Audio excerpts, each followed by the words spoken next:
Hey there, everyone. It's Gigi's Sober Son. And we have a treat today because this is October the 2nd. And this was one of my first serious God shots, so to speak, with regard to God being intensely and purposefully interested in every aspect of my life in my recovery walk. October 2nd. What makes okay, so let me build this up. This was the first time I was asked to tell my story in AA. I was about a year sober and a year and a half sober, roughly. I got sober the previous year in June, and then this was obviously October the 2nd. And I got up that morning. It was a Saturday, and I was, super anxious about it and everything. And the week before, I went to the same meeting, and it was very kind of sparsely attended. So, but even still, I was anxious. I was nervous. I was really climbing the walls. So I woke up that morning, I got some coffee, and I, kind of in a panic, started to write out basically my story, my first step kind of thing. And at the time, I don't think I had asked anybody to be my sponsor, so I didn't really, I didn't have a sponsor to call and say, hey, I'm really nervous about this. I don't know what to do. And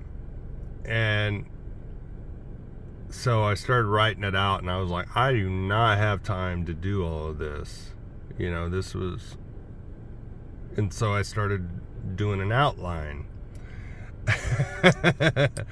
And that was causing me even more anxiety, and I was pacing and just really fretting about the whole thing, and so I realized that for the first year and up to that point, I believe I had read this 24-hour day book in the morning. And that's just how I set my day. So I thought, well, may as well go ahead and do that. I stick to my routine. So I went into my, prayer closet kind of thing. And this is what it read. What makes an effective talk at an AA meeting? It is not a fine speech with fine choice of words and an impressive delivery. Often, a few simple words direct from the heart are more effective than the most polished speech. There is always a temptation to speak beyond your own experience in order to make a good impression. This is never effective. What does not come from the heart does not reach the heart. What comes from personal experience and a sincere desire to help the other person reaches the heart. Do I speak for effect or with a deep desire to help? And up until that point, even, in the first year, at the beginning of the meeting, my original home group for most of my first year would take an actual moment of silence followed by the serenity prayer to start the meeting. And in that moment of silence, I would say, God, bless this meeting. Help me to be as much help as I get. Help me to be as much help to others as I get out of this meeting. And I don't know why I prayed that. But here it was again, just an affirmation. Don't try to impress anybody. And that's what I thought I was doing. I thought I was giving a speech. And God's like, yeah, no. I don't need your speech. I need you to just share from the heart. And that was so amazing to me that there's no way that could be a coincidence. That the very day I was to give my first tell my story for the first time, and it was the whole hour kind of thing, I read that. So,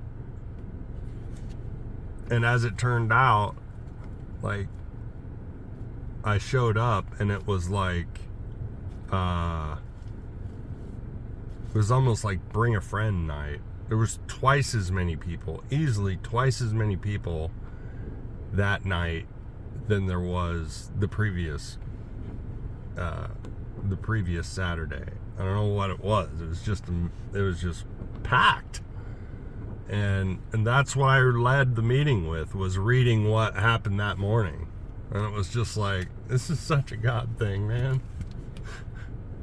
I mean, how can you deny it? How could anyone just just shrug that off as a consequence? It's just a coincidence. It's insane. Meditation for the day. Thy will be done must be your oft repeated prayer.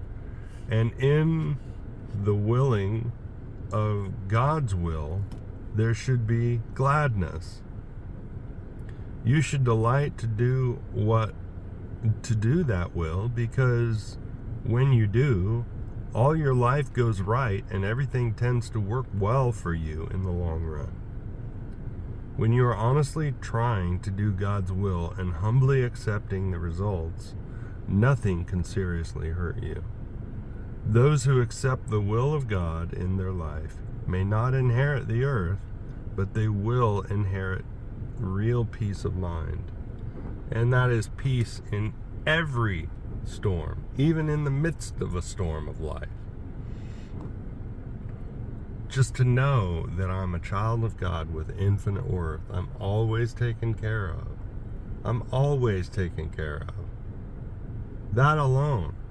And they say that, there were plenty of Bible-believing, faith people of faith, who engaged in slavery, but the notion that everyone had inherent worth just because they were a child of God, that came from Jesus.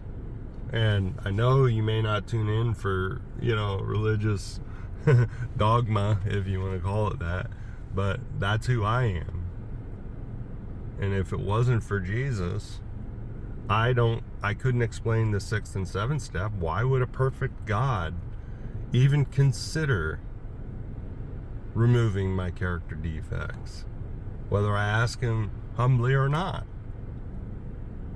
And so that's who I am, and I presume if you're tuning into this channel, you're okay with that, or if not, maybe at least open. So prayer for the day. I pray that I may have a yielded will. I pray that my will may be attuned to the will of God. And as it says in the big book, page 85, I believe, that's the proper use of my will. So I will keep on being of service to him and of others as he sees fit. So thanks for letting me share. Keep coming back. Look up, aim up, rise up. Love you.